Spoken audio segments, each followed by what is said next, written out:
Whether I was a national security prosecutor, a public defender, President Trump's deputy director of national intelligence, his chief of staff at the Department of Defense, or so many other roles that I was humbled and privileged to serve when I swore an oath to that Constitution, which I hope to do so again one day soon. You have my word that you have ushered in a dynasty of change. You have ushered in a dynasty that will allow a dream. I am living the world's American dream. I am the son of lawful immigrants. We worked our tails off just like you all do, and I'm gonna make you a deal. I promise you I will never quit on your children. I will never quit on their children, because this American dream does not belong to me. It does not belong to them. This American dream belongs to the world.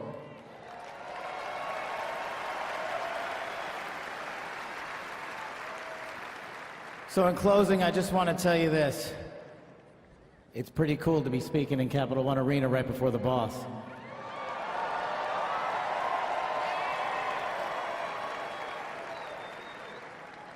You've inspired me beyond words. Your love, your devotion, your commitment to our country, everywhere I go, shows us that we are not only the beacon of hope, but we are the land of constitutional justice. We are the land under Donald J. Trump and J.D. Vance, where we are going to end the two-tier system of justice. We are going to remove the weaponization of the intelligence community for political purposes. And we are going to put the men...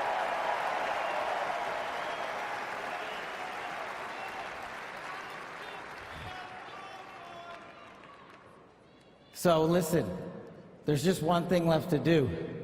We all got work to do. We've got the greatest president and the greatest vice president in the history of the world. And so I just need you all to do a little bit more.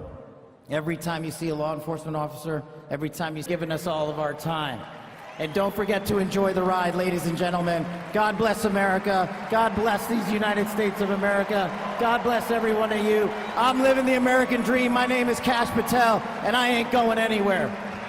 Let's go to work.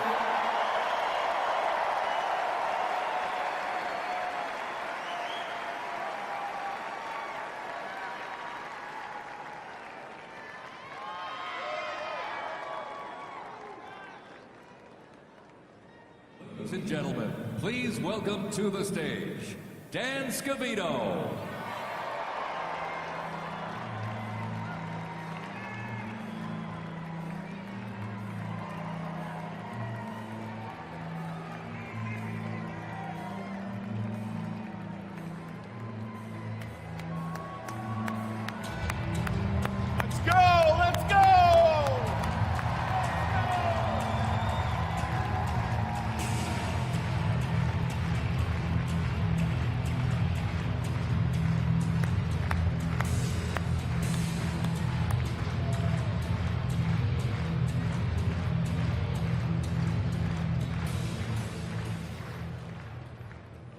Hello, Patriots. How's everybody doing this evening? We're back!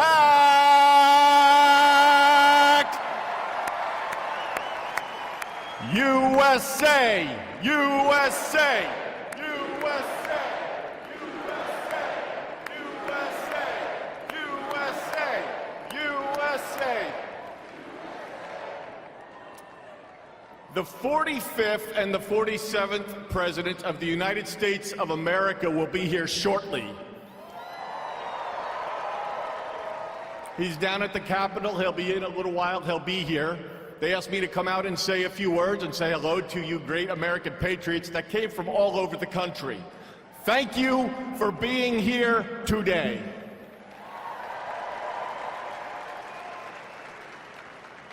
One thing I just noticed when we were leaving the Capitol after the swearing in that really hit me hard after the journey we have been on over the last 9 years, especially over the last 4 years.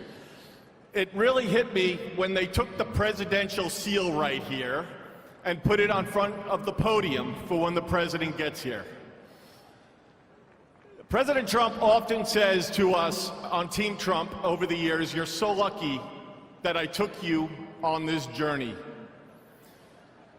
In the good times and the bad times, no matter what would be happening, we'd be sitting on Trump Force One, Air Force One, in the Oval Office, at Mar-a-Lago, no matter where it may be. Good times, bad times.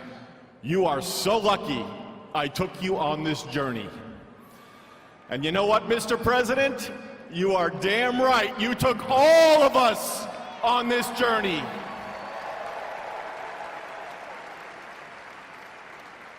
There's been a lot of stops along the way from 2016 when we started back in 2015 with a small campaign team flying around the country, doing rallies, small team, 6, 7, maybe 8 people. Then it continued to grow. Before you knew it, the GOP nomination was going to Donald J. Trump in Cleveland in 2016. Fast forward, he became the 45th president of the United States of America. He had a great 4-year term, and you know what's been great? The last 4 years have not been great in many senses, but he's back in office right now, and I'm just absolutely so pumped up for what this president is going to do. He loves each and every one of you in this arena. The guy cares. He has a fighting spirit, as you saw in Butler, Pennsylvania, with the assassination attempt that came a few months ago. You could say that again. Fight, fight, fight. It's a moment that I will never forget, being there and in the hospital with him. I want to just give you a behind-the-scenes moment with the president and the heart that he has. We were in the hospital he had blood coming down his ear. He wanted to know how his staff was. Myself and Susie were with him, and Stephen Chung and Walt, and even the Secret Service. How are you guys doing? The guy just got shot in the damn head, and he's worried about us. Are you guys okay? He's on the phone with his family.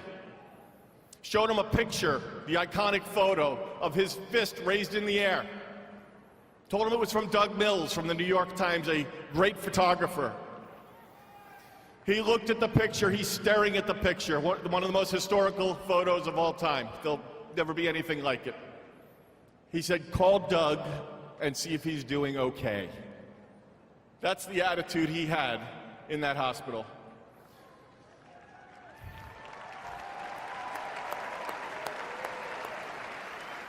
Our president has been resilient through a lot, and I don't need to get into all of it because you're all familiar with it, and I'm convinced much of it that went on over the last 4 years is why he won the election in an electoral landslide.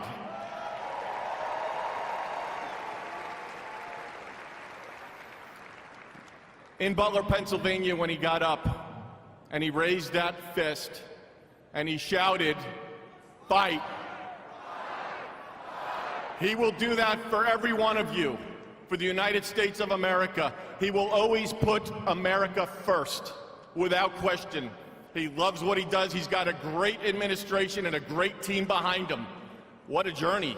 McDonald's, drive-through window, garbage trucks showing up at a rally, and him on the plane putting on his orange vest. Sir, are you going to take that off? I'm going to the rally in my orange vest.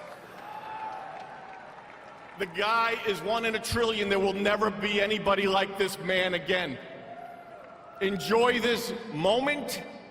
Enjoy this movement. And together, we will continue to fight, fight, fight, put America first, and make America great again. God bless everybody here. We love you. Thank you.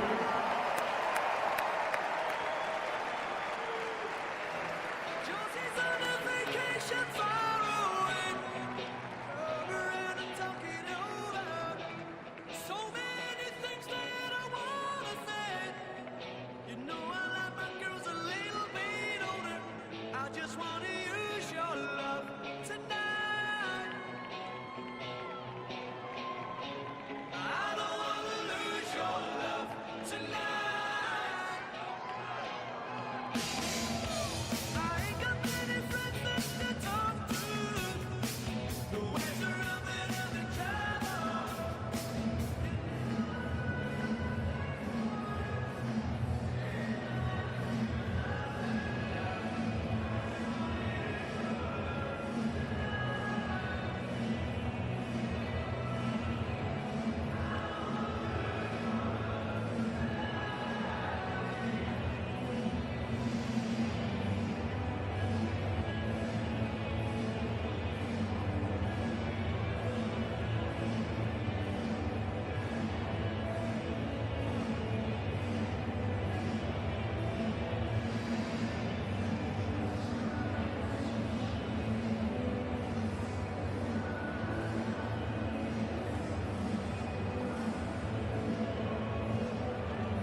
So, this has been a long day with many other things ahead for so many of you.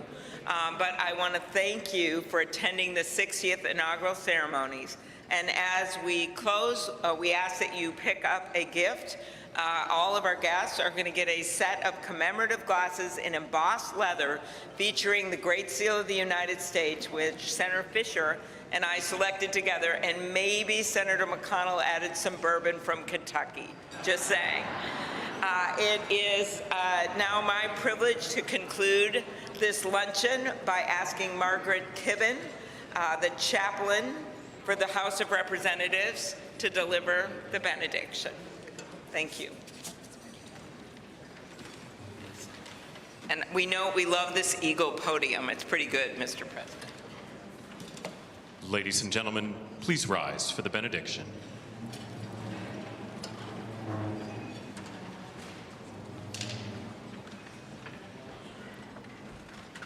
Would you pray with me?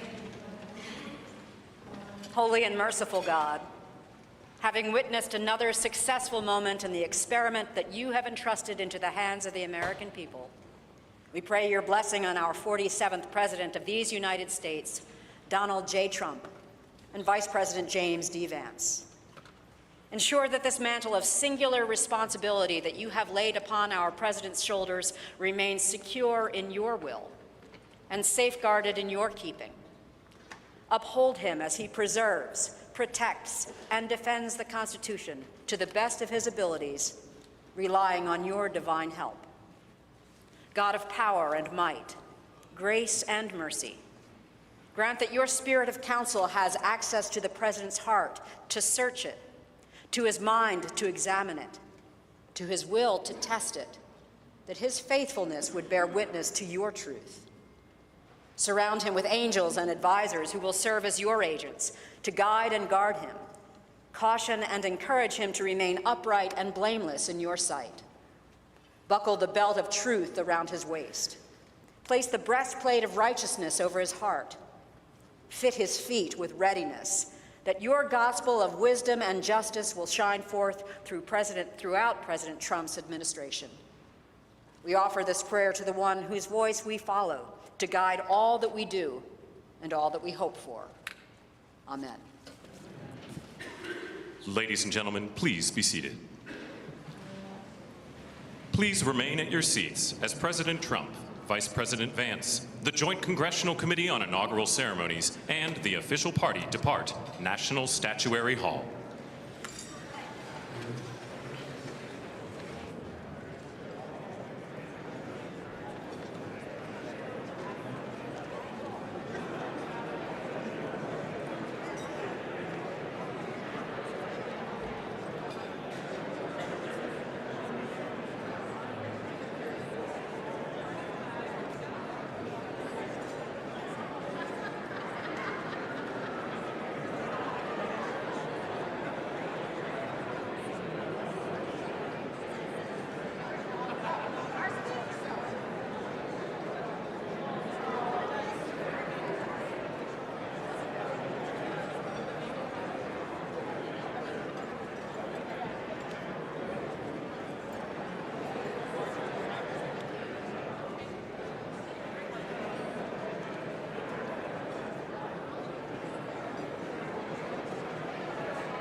Could be worse than the other way. Right.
So do we have to go down?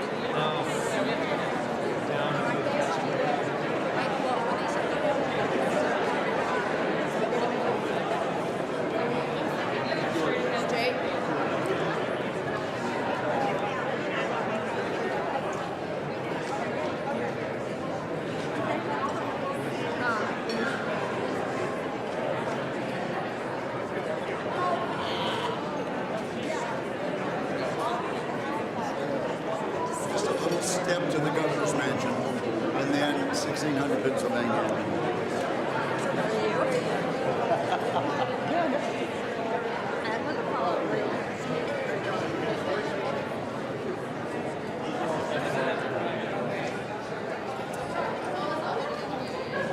But do you have a Sherpa person leading? I'm looking for her. Yeah, I'm looking for my guy too. Hey, Linda?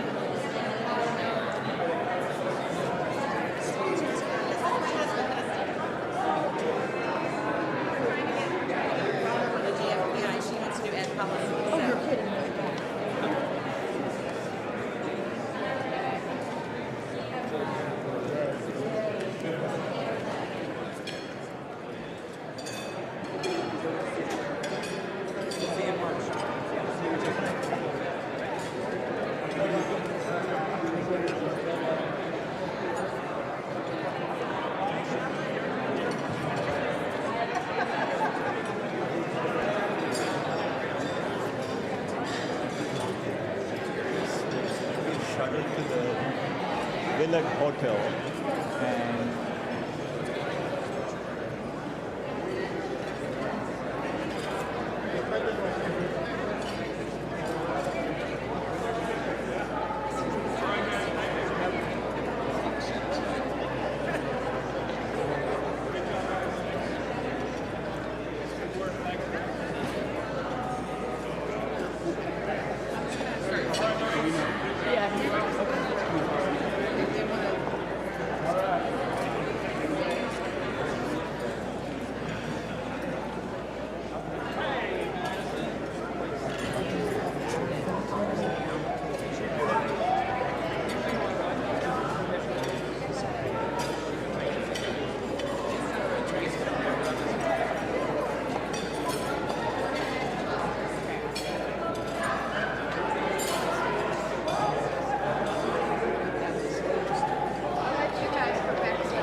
Pawtucket. Present. Art.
Take charge of your units.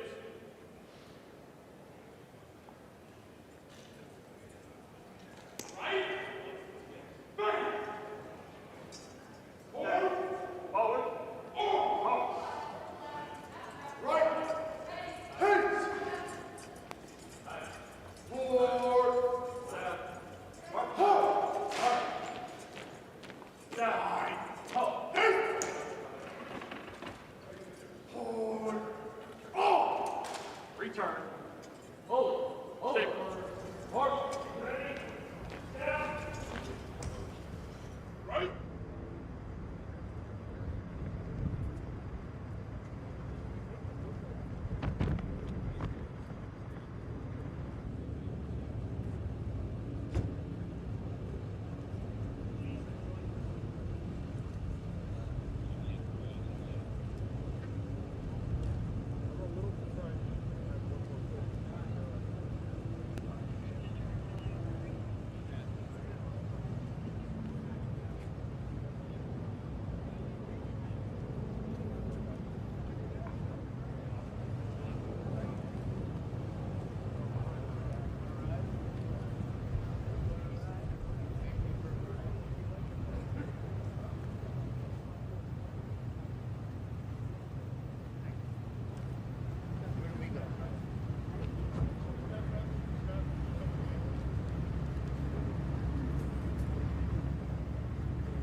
Ladies and gentlemen, you're listening to the Army's premier national musical outreach organization, the United States Army Field Band from Fort Meade, Maryland. They are led by Commander and Conductor Lieutenant Colonel Domingo S. Robinson. The U.S. Army Field Band develops positive connections on behalf of the Army, the Department of Defense, and the United States through live music, multimedia performances, television productions, and emergent technologies, traveling thousands of miles annually across our nation and around the world, and appearing regularly on major television and streaming events. The Field Band proudly honors our soldiers and veterans while strengthening ties with communities worldwide.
is my country.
God bless America.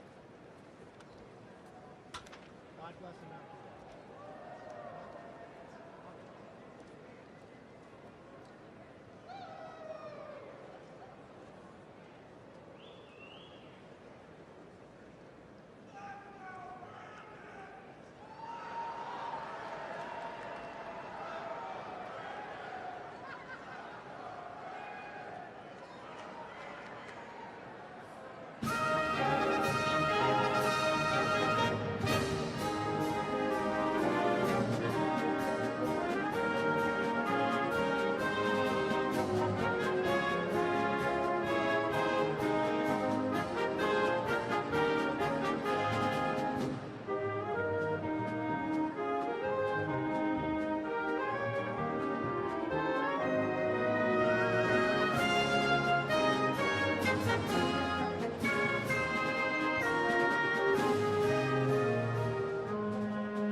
bullets and bayonets. Back to the top.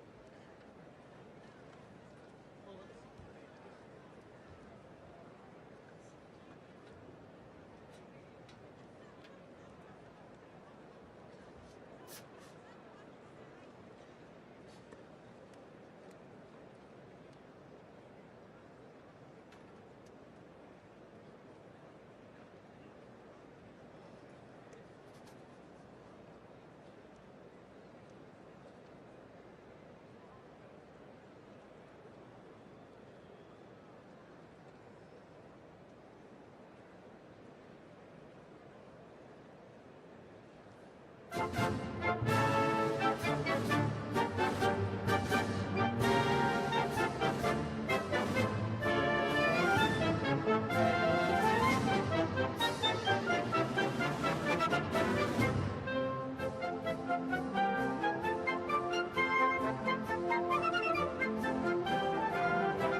Ladies and gentlemen, welcome to the 2025 Presidential Inaugural Parade. My name is Dan Tanner, and I'm very honored to be requested by our president to be your parade announcer. And it's great to be here with you. I have to say it is a bit of a different format for a parade, but of course our president wanted to keep us safe, wanted to keep us warm. And I can tell you something, the talent that's going to be going through these doors into this arena, it is going to get hot in here tonight.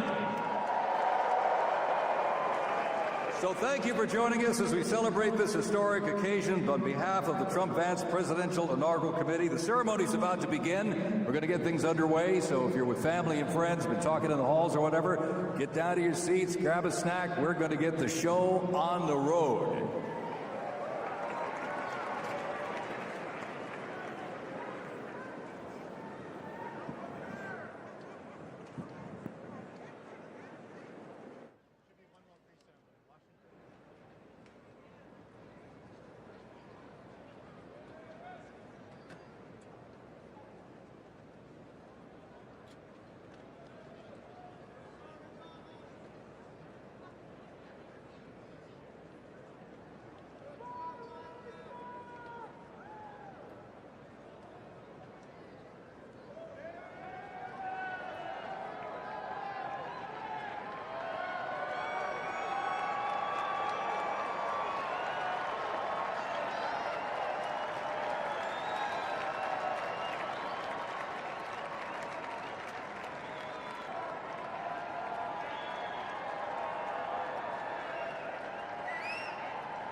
gonna play Americans We Are National Spirit.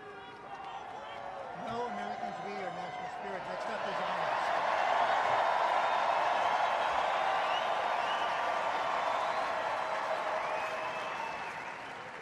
Next up, the Herald will play honors.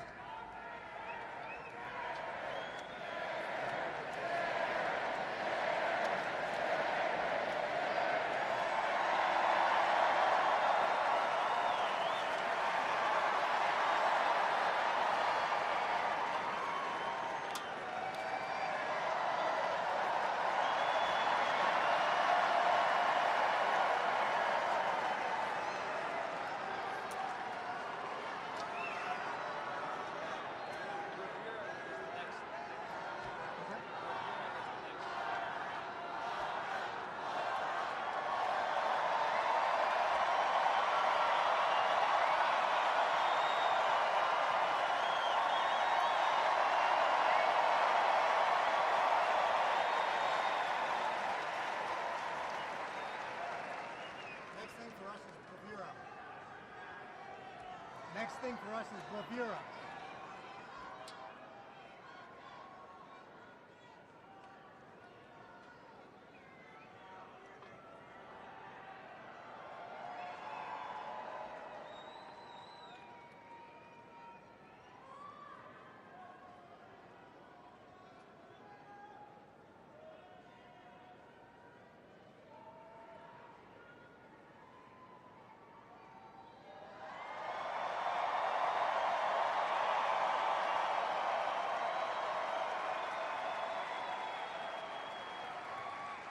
Ladies and gentlemen, we'd like to welcome the official Fanfare music group of the President of the United States. Under the direction of Major Aaron Morris, the U.S. Army Band Herald Trumpets performing their fanfare that's actually written for the 47th President of the United States. Listen to this, it's amazing. This is Brass and Glory.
Let's hear it for the folks.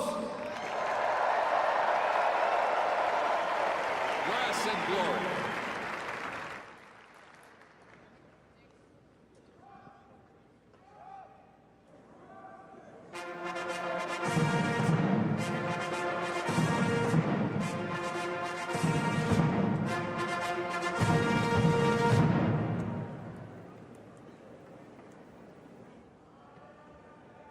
Ladies and gentlemen, please welcome the 50th Vice President of the United States of America, Vice President J.D. Vance, accompanied by the Second Lady, Mrs. Usha Vance.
gentlemen, please welcome the 47th President of the United States of America, President John Trump, accompanied by the First Lady. This is the radio time.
Ladies and gentlemen, we now present a selection of participants for the 2025 Presidential Inaugural Parade.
Ladies and gentlemen, the heroes of Butler County are here.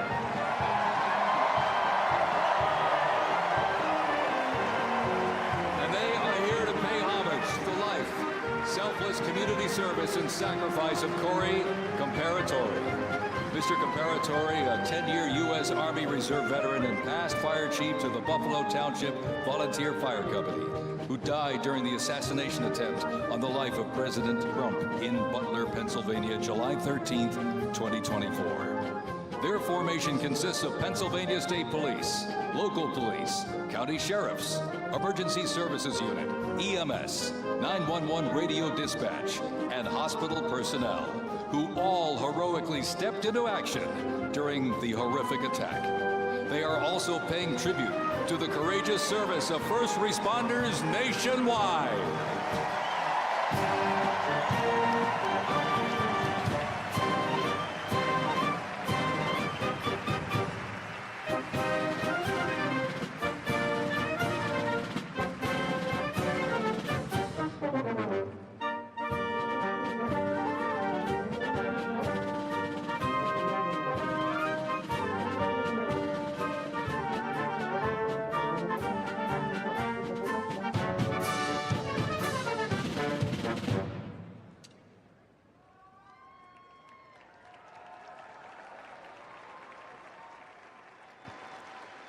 Ladies and gentlemen, at this very special event, let us now take a moment of silence in honor of Corey Comparatori.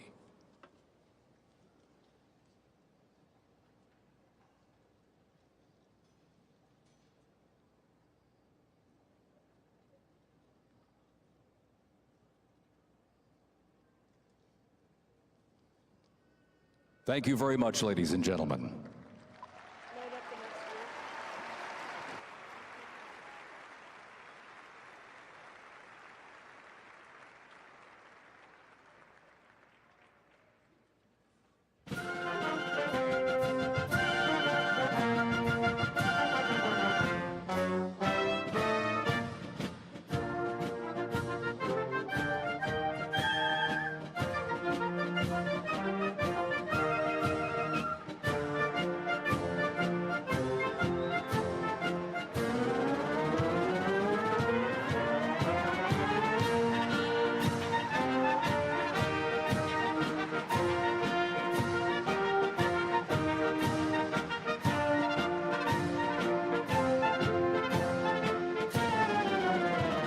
Present to you the New York Military Academy from Cornwall-on-Hudson, New York. New York Military Academy stands out due to its unique connection to the president himself. President Trump is a 1964 graduate and has been enshrined as one of our alumni of distinction. This historic academy has been named a Junior Reserve Officer Training Corps, that's JROTC, and are marching with their cadet dress uniforms. Look at these, all modeled after post-World War I General Blackjack Pershing's gray uniform.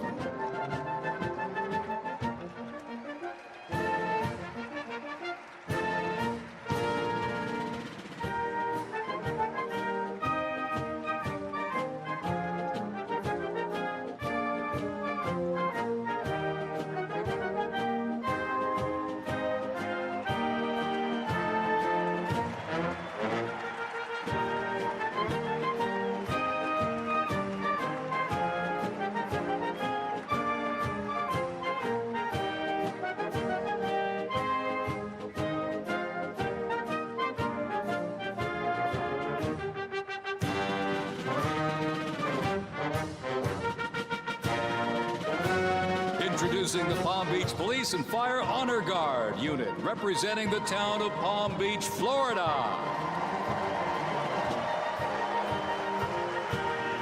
This group consists of police officers and firefighters from the town of Palm Beach, home to some of the most prestigious people in the world, including President Donald J. Trump.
Switzerland, and as of this past December, the band has had the distinct honor to perform at the 75th commemoration of the attack on Pearl Harbor in Oahu, Hawaii.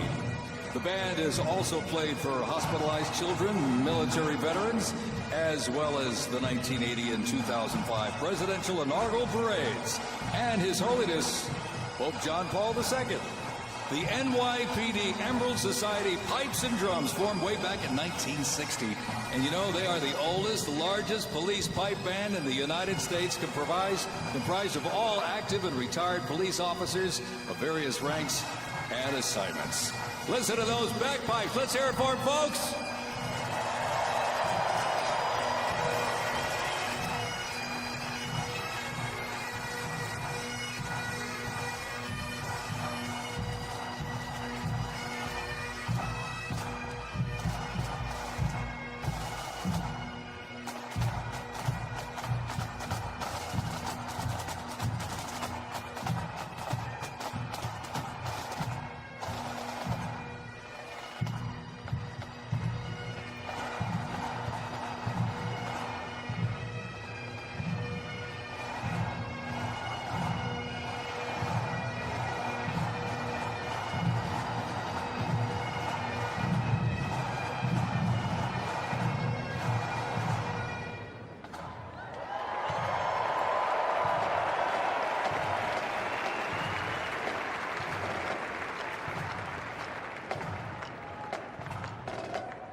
Here's one that hits close to home for our Vice President. We now welcome the Middletown High School Marching Band and cheerleaders.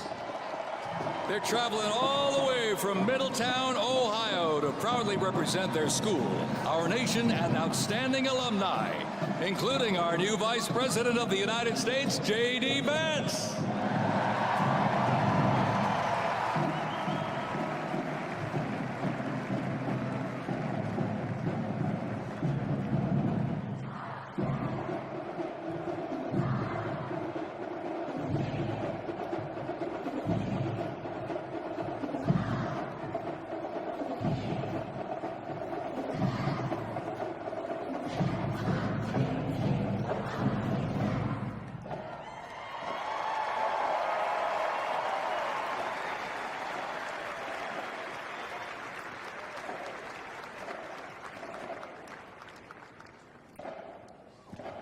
The band has performed in countless parades, community and sporting events, as well as competitions. They have also always qualified for the Ohio Music Educators Association state finals for 23 years straight. How about that?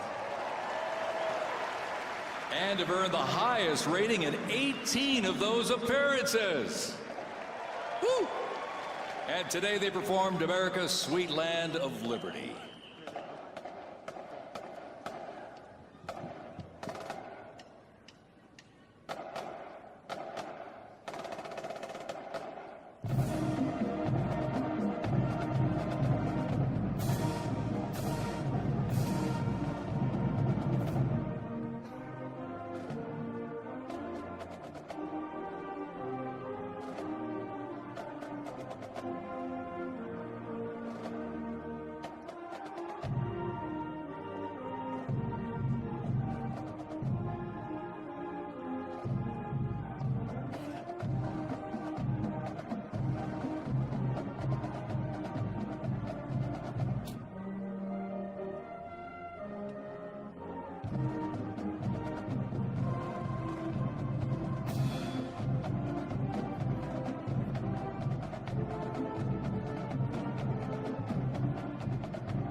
while they cheer here in the arena, let's cheer for him again, folks, from our VP hometown, Middletown High School Marching Band.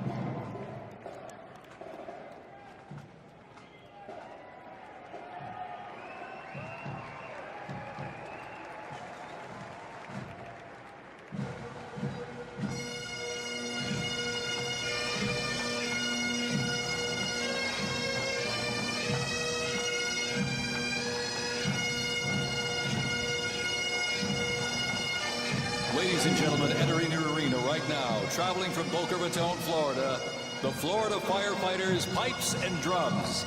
And they are well seasoned when it comes to civic events. They've played and participated in parades, memorials, and other ceremonial events across both the United States and Europe. Today, they are wearing their most notable uniforms. What a great photo opportunity. Consisting of the Glengarry headgear and kilts. And they are proud to honor their fallen brothers and sisters each and every day.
And as the Florida Firefighters Pipes and Drums leave the arena, we keep the rhythm and the drums going.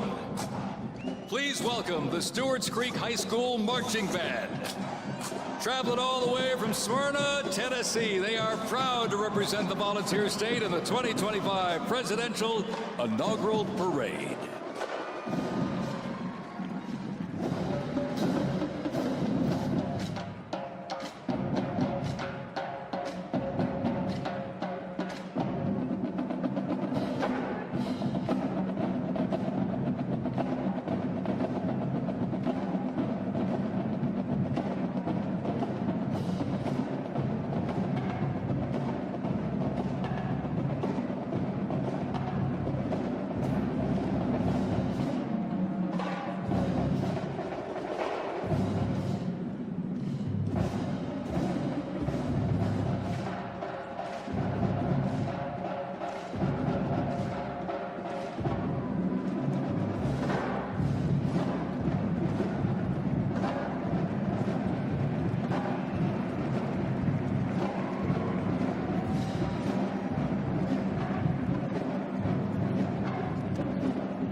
And as the beat of the drums continues, established in 2013, that band has rapidly become one of Tennessee's premier high school music programs. This band has participated in numerous civic events that honor significant moments in our nation's history, like the 75th anniversary of the attack on Pearl Harbor, Captain Jeff Cuss, United States Marine Corps Memorial Dedication, Chicago Thanksgiving Day Parade, and a Lincoln Memorial performance as well. The Stewart's Creek High School Marching Band, everybody! Make them feel welcome here in D.C.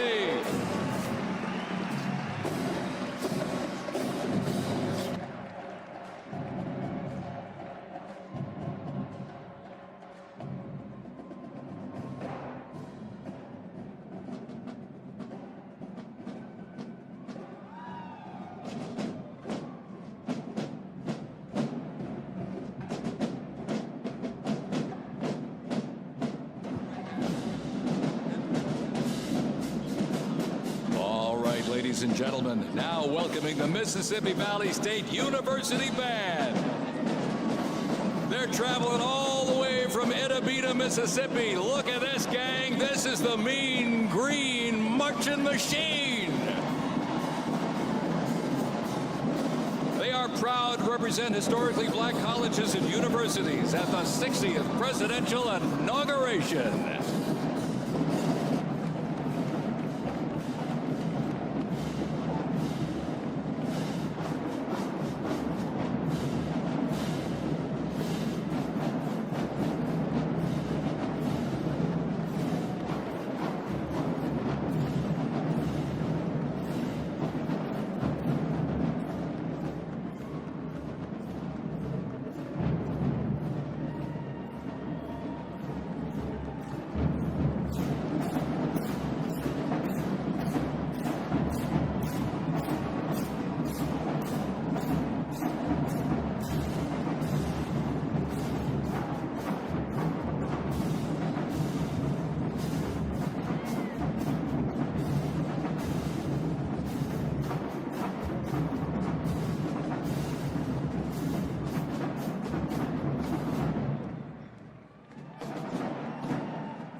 we're counting close to 300 from the Mississippi Valley State University Band.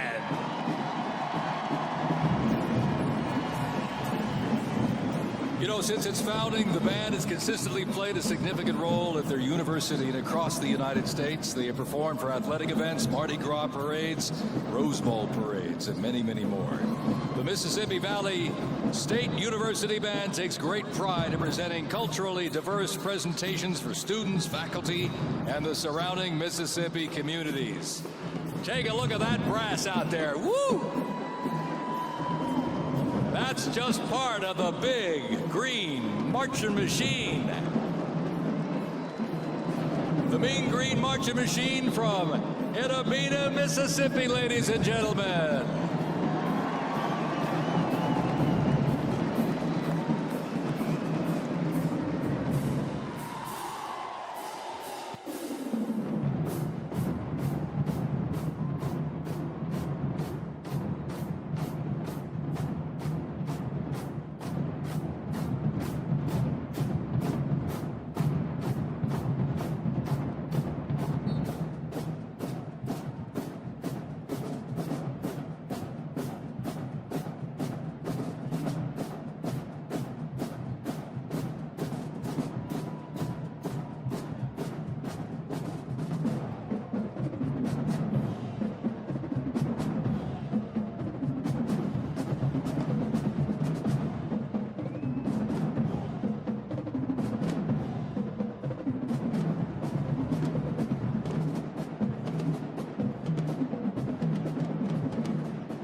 Ladies and gentlemen, please welcome our new special envoy to the Middle East, Steve Witkoff.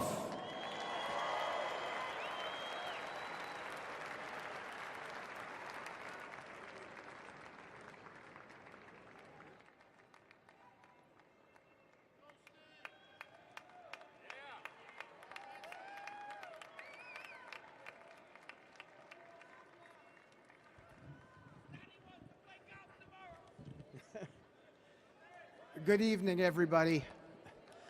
I was appointed by President Trump to be the special envoy for peace in the Middle East.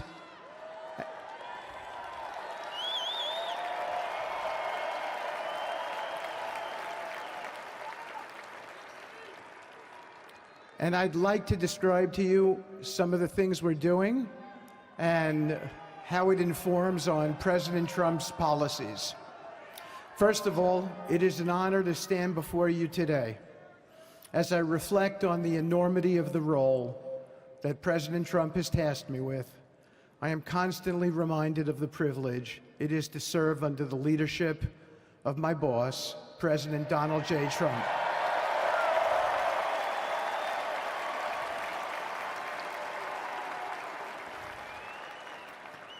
His presidency has provided a clear, bold vision for the Middle East, and it is this vision that guides every step I take in the mission. President Trump's leadership has redefined what is possible in the pursuit of progress and stability in the Middle East. His decisive, pragmatic approach ensures that even the most entrenched conflicts are met with fresh perspectives and innovative strategies. His policies have already delivered remarkable successes, such as yesterday's release of hostages in Gaza.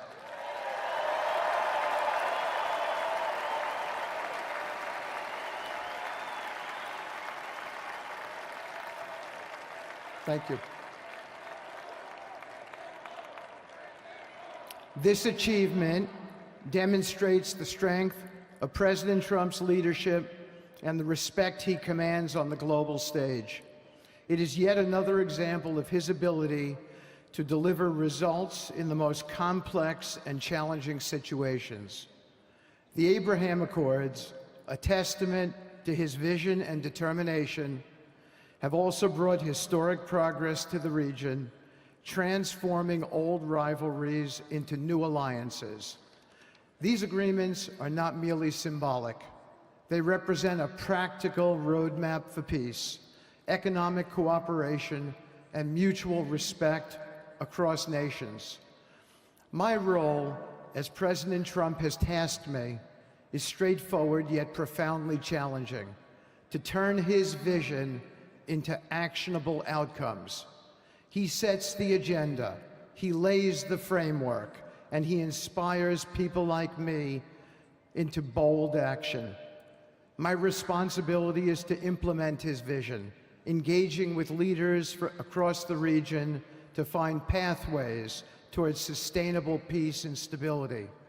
And let me tell you, having Donald Trump as a boss makes this task not only possible, but far more effective.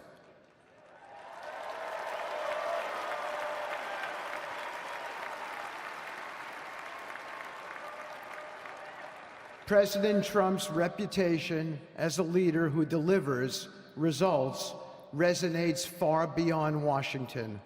Leaders in the Middle East know he means what he says. His ability to cut through bureaucratic gridlock and focus on tangible results is the game changer. It allows me to approach delicate negotiations with the confidence that the full weight of the United States is behind me. The principles President Trump has laid out for our approach to the Middle East and foreign policy in general are fourfold, and they are clear. 1, respect for sovereignty. Every nation deserves the right to determine its own destiny, free from the interference of external powers. 2, economic prosperity as a bridge to stability. Through economic partnerships and investment, we can build a foundation for cooperation that transcends historical grievances. 3, courageous diplomacy. Real progress requires difficult conversations and bold decisions, and it is through these that trust is built and maintained. And finally, 4, reciprocity and accountability. The United States requires reciprocal actions from our partners. We are done carrying the financial burden for nations that are unwilling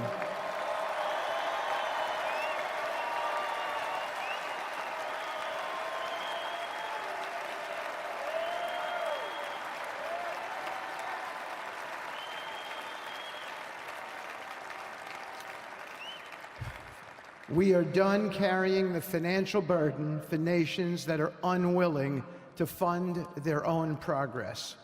The days of blank checks are over.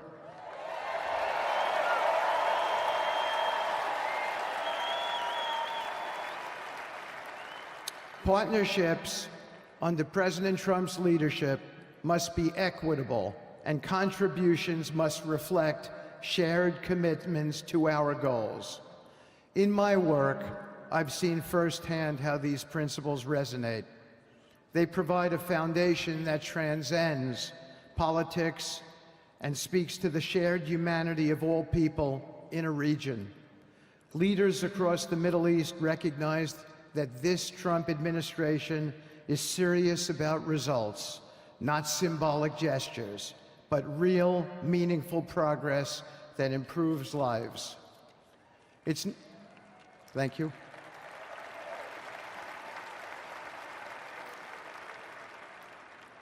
It's not always easy. There are moments of deep challenge and frustration. Decades of mistrust cannot be undone overnight. Yet I take comfort in knowing that I am not in this alone. President Trump's clarity of vision ensures that I never have to question what success looks like. His leadership provides the confidence and direction necessary to navigate these complexities. As we move forward, my commitment is to continue the work of advancing President Trump's vision for the Middle East. Whether through expanding the Abraham Peace Accords, fostering economic development, or facilitating dialogue between long-standing adversaries, my focus remains on actionable results.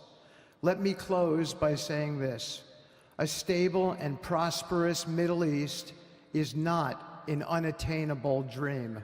It is a goal within our reach, made possible by strong leadership and unwavering commitment. Under President Trump's guidance, we are proving that the impossible can become reality. Thank you, but I have one more thing to say. We have some special people for me to introduce you to tonight. President Trump has been talking to them as well. They are the families of hostages from Israel who have been in Gaza for the last year and a half. There are many of them here today.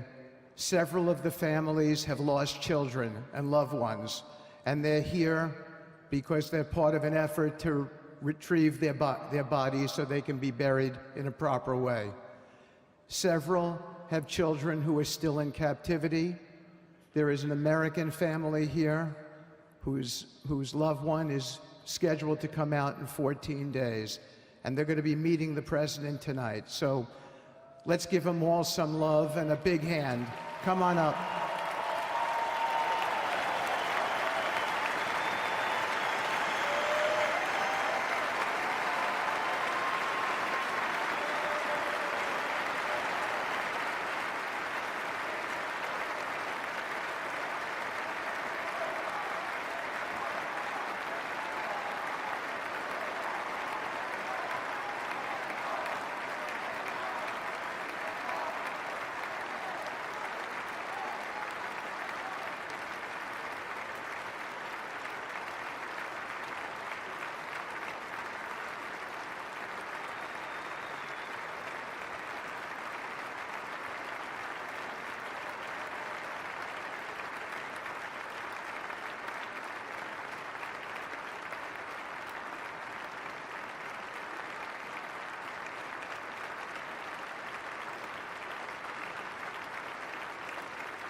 And now, I get to introduce my dear friend and the President of the United States, Donald J. Trump.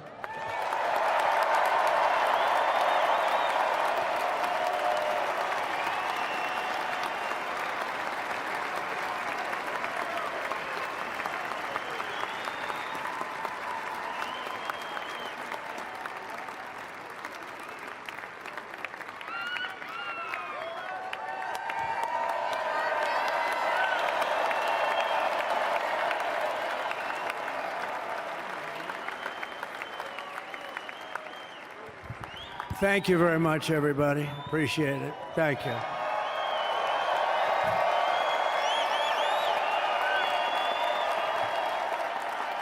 So now the work begins. We won, but now the work begins. We have to bring them home. And you know, tonight I'm going to be signing on the J6 hostages, pardons, to get them out. And as soon as I leave, I'm going to the Oval Office and we'll be signing pardons for a lot of people, a lot of people. And thank you to Steve Witkoff. He's a great guy. He's a friend of mine. He's been a very successful man. He's a great negotiator. He's a wonderful guy. People love him. And he's got a tremendous power of persuasion. And that's what we need. We don't need stiffs. We don't need stiffs. We got a lot of stiffs. You just had a whole load of them. And to the former hostages with us today, welcome. And welcome home. Some of the folks are former hostages. Not a good situation. The 3 young ladies that came home yesterday, you saw that. More coming home every day now. They're coming home. But they were hurt. They were hurt. They were hurt. One had her head blown off, fingers on her hand, and her hand indeed was blown off. She was trying to defend herself from a bullet being fired. Do you believe this? A bullet knocked off her hand. I don't know. You look at it, it's a disgrace. We never stopped praying for you, and we're so glad that you're reunited with your friends and families, and God bless you all. And some of them are just saying, no, my son is gone. But please just bring home his body, right, Steve? Many of you have told me that your son is gone, but bring home his body. It should have never happened. 3 years, it's ridiculous. Should have never happened. Wouldn't have happened. I also want to express my tremendous gratitude to the hundreds of thousands of proud American patriots who came from all across the country to join us in this celebration. It's a celebration of a big win.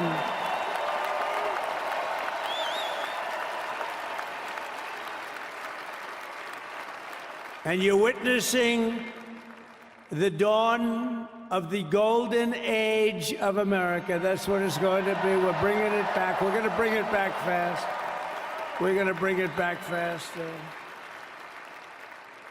Let us also thank the incredible service members, National Guardsmen, Police, Secret Service, and law enforcement personnel who are keeping us all safe, even though, and they are great people. New York's finest. I grew up with New York's finest, and we got to give them their authority back. You won't have any crime. There'll be no crime. You give them little authority back. The whole way they run things in this country now, it's disgraceful. But it's going to change rapidly. We're going to make our cities safe again, too. Even though we're indoors, we've had a magnificent inaugural parade. And let's give a big round of applause. They were great. To all of the incredible performers and hardworking men and women who made it possible. Those people, really talented, amazing people. I also want to thank my wonderful family for being here, especially my beautiful wife, our First Lady, Melania.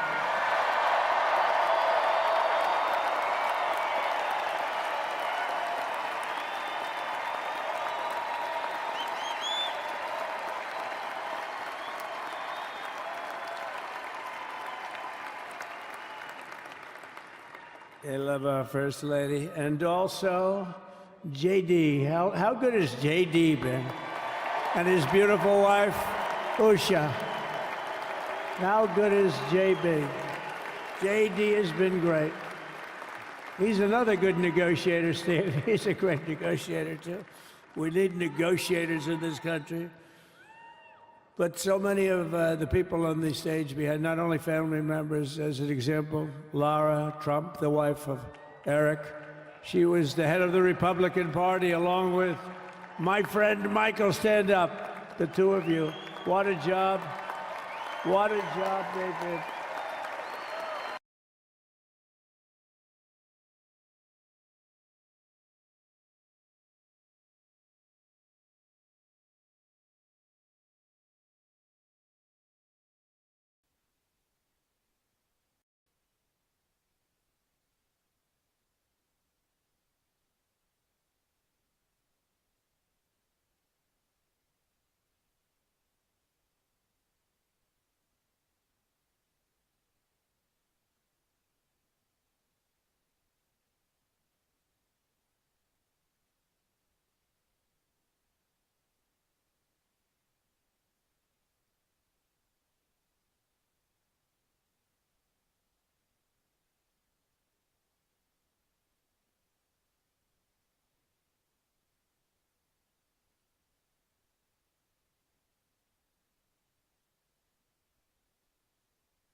Ivanka.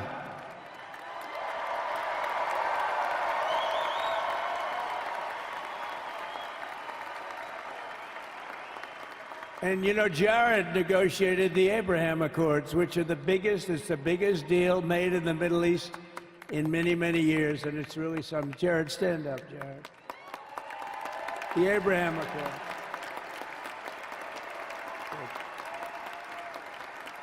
And Tiffany's going to have a little baby. And Michael.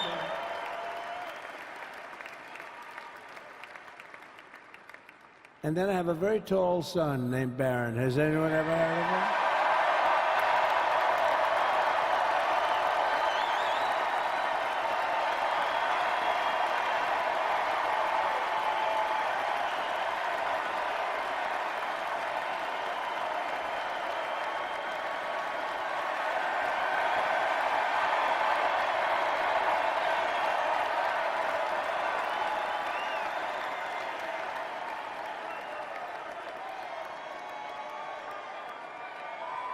Thank you.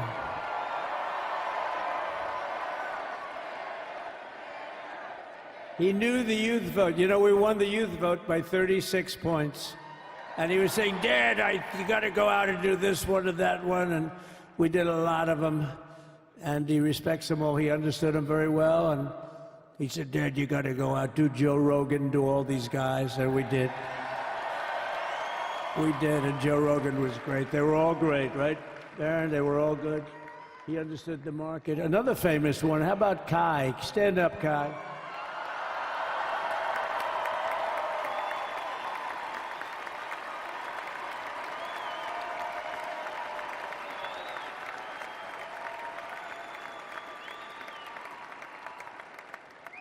Is that Byron Donalds back there?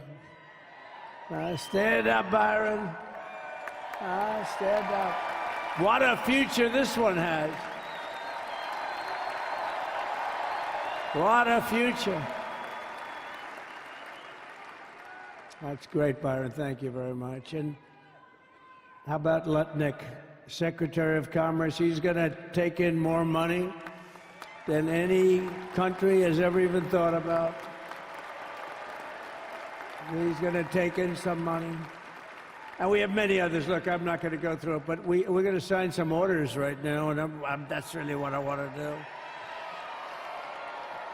So we're going to sign executive orders. First, I'll revoke nearly 80 destructive and radical executive actions of the previous administration, one of the worst administrations in history. Maybe not one of them, the worst. Anybody that would allow millions of people to pour through our borders from jails, prisons, mental institutions, insane asylums, gang members to be taken off the streets of Venezuela and deposited in our country, and many, not just Venezuela. You know, crime in Venezuela is down 74% because they took their criminals and gave them to us through an open border policy of the previous administration.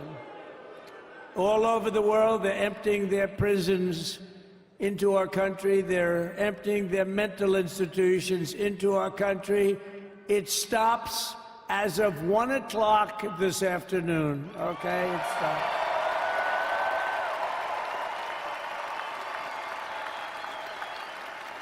So I'm revoking nearly 80 destructive, radical executive actions of the previous administration. They'll all be null and void within about, what, 5 minutes? Is that them over there? 5 minutes? And next, to gain immediate control of the vast federal, out-of-control bureaucracy, I will implement an immediate regulation freeze, which will stop Biden bureaucrats from continuing to regulate. Most of those bureaucrats are being fired. They're gone.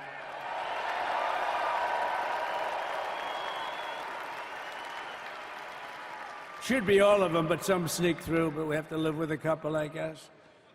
I'll also issue a temporary hiring freeze to ensure that we're only hiring competent people who are faithful to the American public, and we will pause the hiring of any new IRS agents. We will also require that federal workers must return to the office in person.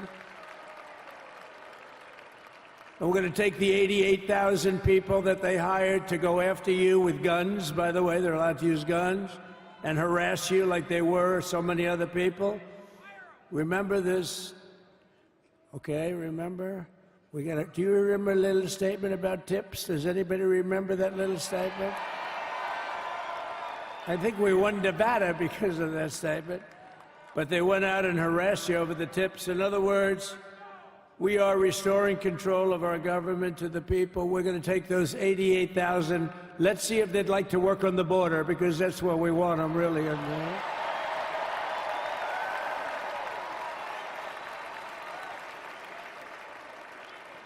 So we're going to have no tax on tips, right? No tax on tips.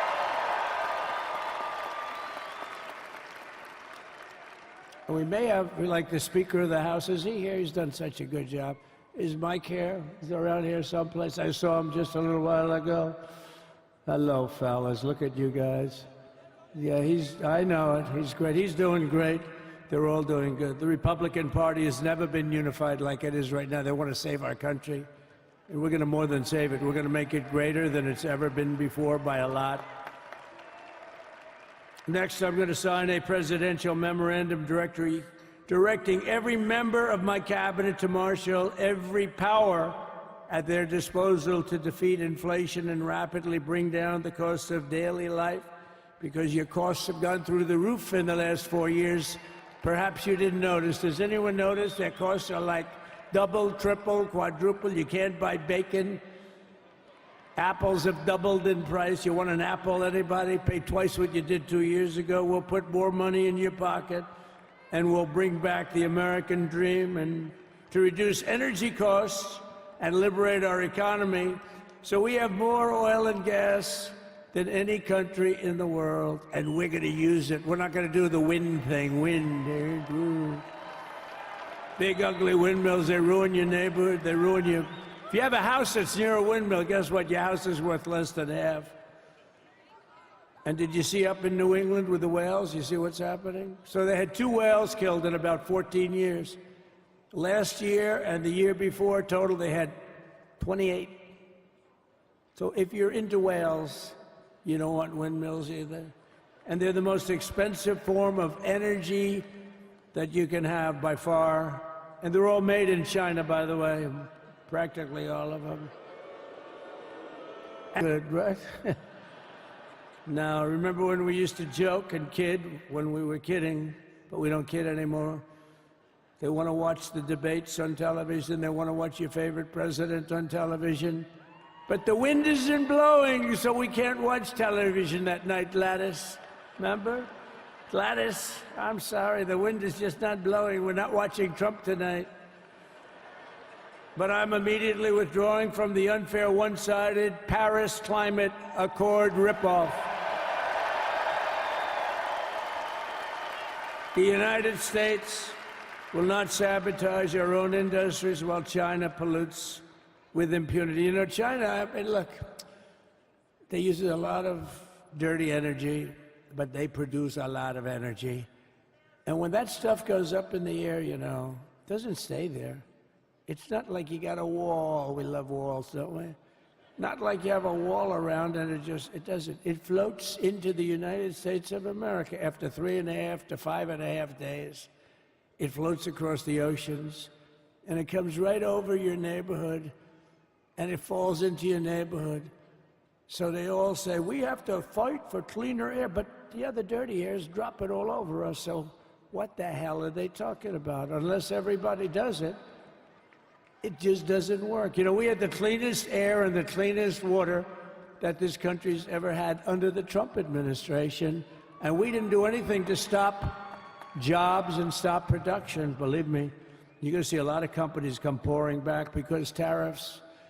I always say tariffs is the most beautiful word to me in the dictionary. Then I was reprimanded by the fake news. They said, what about love, religion, and God? I said, I agree. Let's put God number one. Let's put religion number two. Love, I don't know. We got to put that number 3, I guess, right? And then it's tariff.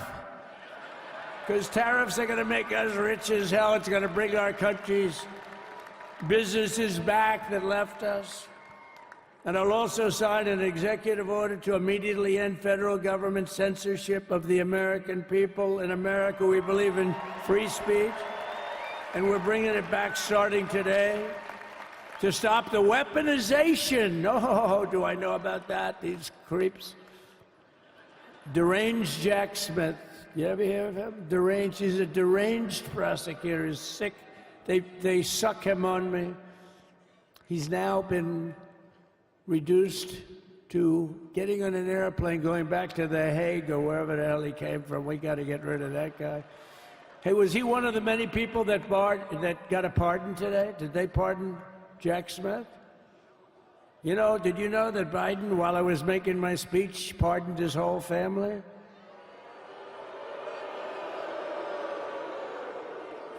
The brother, the whole deal was pardoned. Can you imagine that? While I was making my speech. Did everybody hear my speech? Did you like my speech?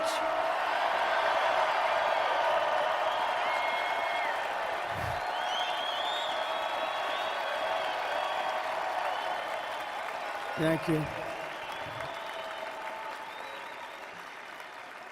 I mean, the only thing wrong with it is I had a lot of tough things to say, and I have some great people that work for me. Sir, this is such a great speech. It's so unifying. Don't talk about Biden with his pardons of his family. We want a unified country. They said, don't talk about the J6 hostages that you're going to be releasing today. Sir, don't put that in your speech, please.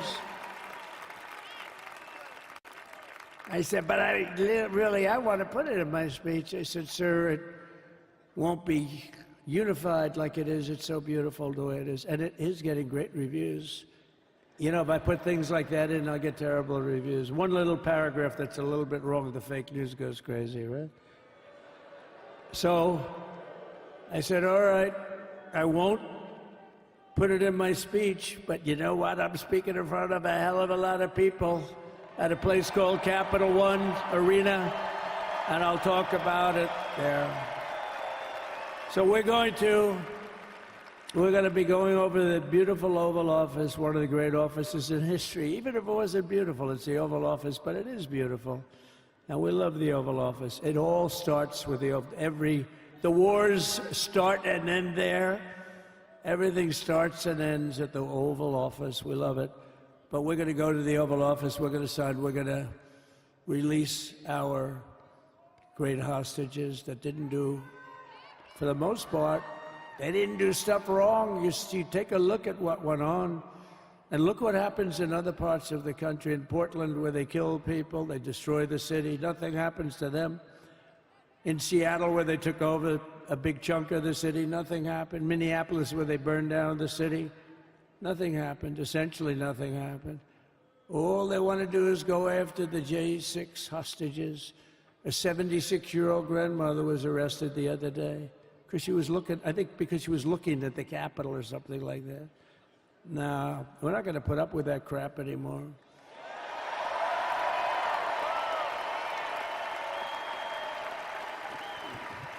And to stop the weaponization of law enforcement, I've been investigated more than any human being in the world.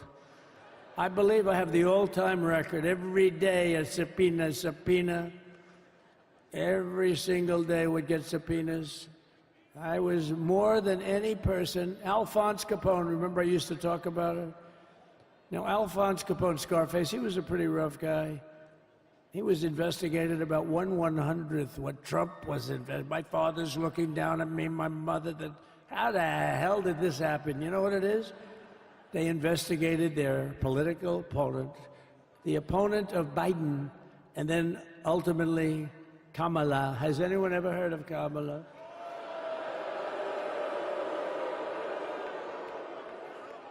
We had to beat two opponents, you know? We had to beat Biden, then we beat him. Now he goes on top. The guy was like 39 points down. I think I could have beaten Trump. They should have left me in. I would have beaten. No, his debate performance wasn't the best, right? That's what killed him. And then they had to change, and that's like you get into a fight. The great Dana White spoke last night. We love Dana White, right? UFC. That's like he puts in two fighters. One of them's getting creamed, getting really beaten, and they say, all right, take him out. Let's put somebody else in to finish up the fight. That's what they did to us. They gave us somebody new, but we took care of both of them. So we beat actually two opponents. But to stop the weaponization of law enforcement and our government, I will also sign an order directing every federal agency to preserve all records pertaining to political persecutions under the last administration, of which there were many, and beginning the process of exposing any and all abuses of power, even though he's pardoned many of these people. Can you believe it? He's pardoned them. You know why he did it while I was speaking? Because that way I couldn't speak about it. I was speaking. I didn't know he did it. I finished my speech, and they said, sir, he pardoned his whole family. I said, oh, can I go back out there and talk about it? Somehow that wouldn't be very elegant. Our First Lady would say, please don't do that. But we have plenty of time to talk about it, and we will. We're doing all of this on our very first day in office. You know, don't forget, we've been in this position, really, where we won the primaries in record time. We were the fastest win of a primary ever in political history, which is a very nice thing. It's nice to know. Well, the second election was rigged, so we knew we were doing well. And if it wasn't, you know what? If it wasn't, I would have never run. But the third one was just a monster. Boy, was that a big one, huh? That was a big one. On the second one, we got like 10 or 12 million votes more than the first one. How about that? We did great on the first one. We did much better on the second one. But bad did we do well on the third one. So we're gonna have some fun. It's very simple. We're gonna make our country great. We're gonna make our country great again. We're gonna make America great again. How good a name is MAGA, though, right? You know? I was going to say, keep America great, but unfortunately it wasn't great. Can't say keep it great. It will be great again, but CAG, Keep America Great, CAG. I don't think it's ever going to replace MAGA. Does anybody like CAG? I don't think so. It's never replacing MAGA. Nothing will ever replace MAGA. MAGA was the most successful political operation, political movement in the history of our country, maybe in the history of the world. Let's see what happens, because we're not finished yet. We're not finished yet. We got a long way to go. But we're doing this on the very first day in office, and in just a few moments, I'm not only signing the release of the J6 hostages, I'm signing other things that you're going to love. Oh, you're going to be happy reading newspapers tomorrow, and the next day, and the next day, and the next day. So I just want to thank, I mean, look at this place. It's full to the rafters. You don't have any. Look at those people up there. You don't have any empty seats. And by the way, the Capital One owners, they are so good. We got to root for their teams because they have been so great to MAGA, to us. And I just want to thank Ted and everybody. You guys have been fantastic. And the ice hockey team's doing great. Ovechkin's pretty good, right? They're doing great. So I want to thank them, Capital One Arena owners. They have been absolutely fantastic. And thank you once again to everyone. And I can only tell you, you're going to be very happy. You're going to watch a lot of good things happen. We got to stop some wars that are happening and going on. Some stupid things are happening. The war with Ukraine would have never happened, and it has. As you know, Israel would have never been hit on October 7th, and none of you would be up here. None of you would even know anything about this tragedy that you're going through right now. But Iran was broke. Anybody that bought oil from Iran, they couldn't do any business with us. You're not going to do business with America. China passed. Everybody passed. They were broke. They didn't have money for Hamas. They didn't have money for Hezbollah. And your sons would be alive, and they certainly wouldn't be incarcerated like they are. It's a shame, but we're getting a lot of people out in a short period of time. So I'm going to go right over to here, and I'm going to sign in front of you. Is that okay? Good.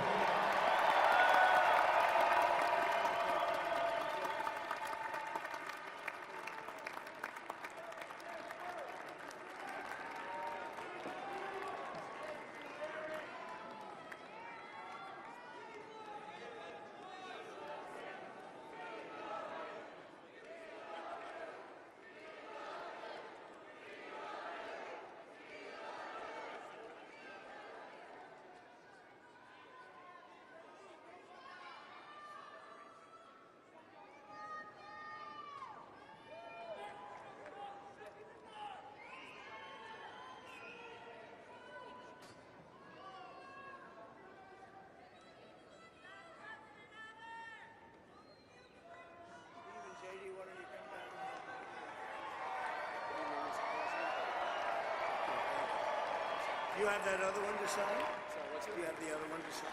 We don't have it over here yet, sir. We'll have it for you back at the other one. The first is the rescissions of 78 Biden-era EOs and presidential memoranda. You want to call it up? You want to say it? You want to say it? Oh, if you want me to, sir. Why don't you say what I'm signing? Sure. The first item that President Trump is signing is the rescission of 78 Biden-era executive actions, executive orders, presidential memoranda, and others.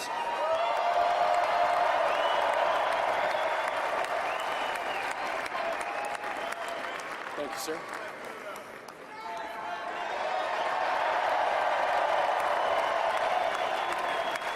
Thank you. The second item, President Trump, is a regulatory freeze, as you announced in your speech, preventing bureaucrats from issuing any more regulations until we have full control of this, the government and this administration.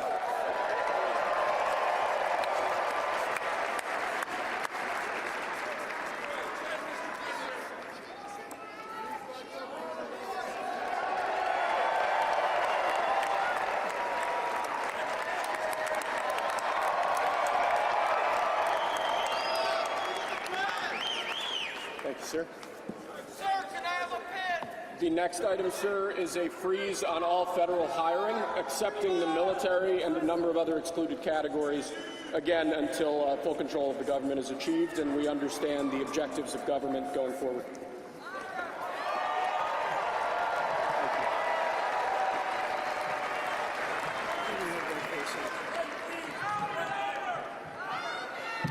Could you imagine Biden doing this? I don't think so. I don't think so.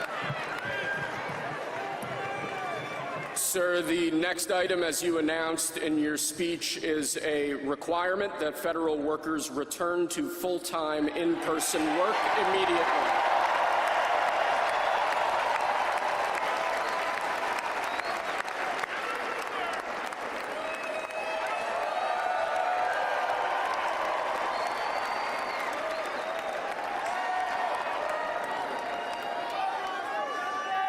Thank you, sir.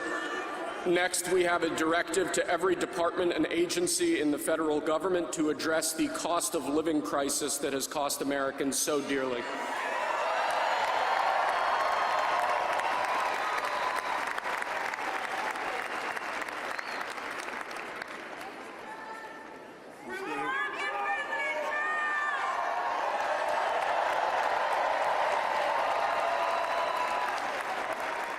Thank you, sir. The next item here is the withdrawal from the Paris Climate Treaty.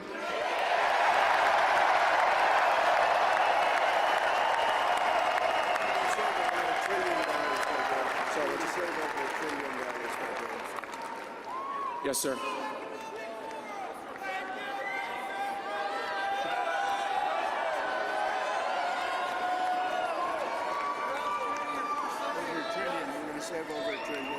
We're going to save over $1 trillion by withdrawing from that treaty.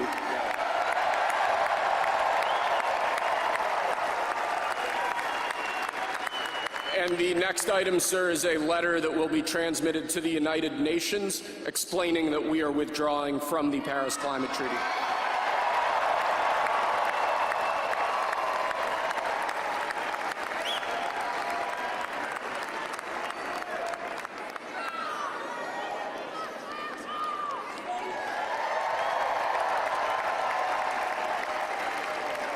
Thank you, sir.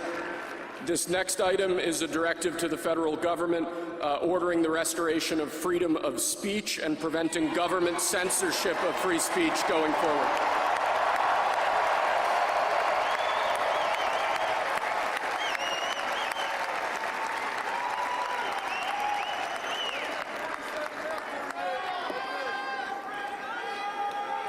And lastly, sir, before we go back to the Oval Office to sign a large number of other items, is a directive to the federal government ending the weaponization of government against the political adversaries of the previous administration, as we've seen.